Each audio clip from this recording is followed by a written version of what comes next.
New York en été. Activité numéro 1, super surprenante. Juste en prenant le train, tu peux te retrouver à la plage.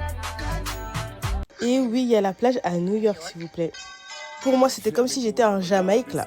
Dans les activités gratuites, tu as bien sûr aussi tous les parcs. Super relaxant en été et t'en as dans tous les coins de New York, franchement. Alors, j'ai même vu qu'on pouvait faire du jet ski, s'il vous plaît. Puis les terrains de basket, c'est vraiment un mood en été. Puis aussi les centres commerciaux, bien sûr. Puis des marchés où tu trouves de la nourriture du monde entier. Le feu d'artifice du 4 juillet. Puis ce que je sais faire de mieux après la danse, manger et déguster. Comme je vous ai dit, à New York, t'as plein de parcs, t'as plein d'endroits pour te poser. Donc, c'est super cool de pouvoir juste prendre ta nourriture et te poser dans un parc ou quoi. C'est vraiment une vibe.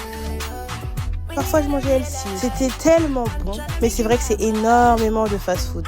Ce qui n'est pas si bon que ça pour la santé. Bref, New York en été, c'est vraiment une vibe. Et bien sûr, tu peux pas repartir de New York sans aller à Coney Island. En été, c'est vraiment le feu. J'y suis allée seule carrément, dites-vous. J'avais même fini par faire des attractions avec des gens que j'avais rencontrés. Et franchement, un conseil, n'attendez personne. Vraiment, vivez votre vie comme vous le souhaitez. S'il faut être solo, soyez solo. En étant prudent, bien sûr. Voilà encore une activité très agréable en été. New York est aussi connu pour ses Broadway shows.